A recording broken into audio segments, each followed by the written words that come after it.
i complimenti, perché credo davvero, anche vedendo le cifre, anche sotto l'aspetto economico, che abbiate fatto veramente un affare.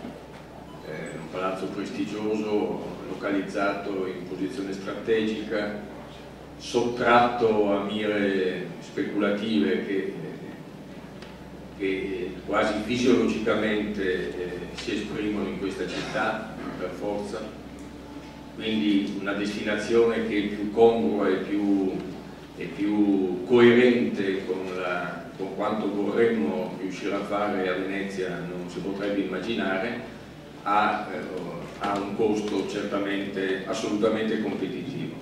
Quindi è stata un'operazione economicamente importante e valida, socialmente, politicamente ancora più egregia, e spero appunto che anche questa iniziativa sia, come dire, d'esempio, perché iniziative o di carattere appunto riguardanti i servizi pubblici o di carattere culturale, espositivo eccetera possano moltiplicarsi nei prossimi anni in questa città.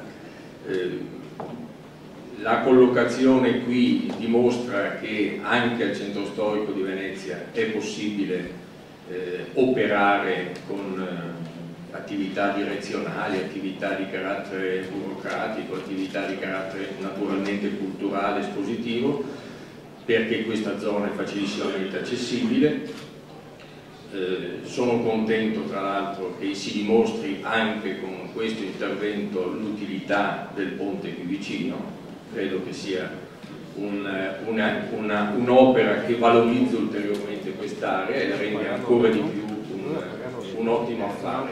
Ma non c'è solo quest'area, ci sono le aree di Santa Marta, ci sono tutte le aree che saranno collegate al tram quando si riuscirà a far arrivare insieme con la collaborazione tra Regione e amministrazione comunale il tram anche al centro storico, quindi tutte le aree, non soltanto il Tronchetto ma Santa Marta eccetera, fino alle Zattere, fino in pieno centro storico, saranno tutte aree adattissime anche a lavori di carattere direzionale, a uffici di carattere direzionale e quant'altro. Quindi ancora complimenti, ancora congratulazioni, la strada giusta è questa e lavorando insieme i risultati, come si vede, vengono. Grazie Giancarlo, grazie Assessore.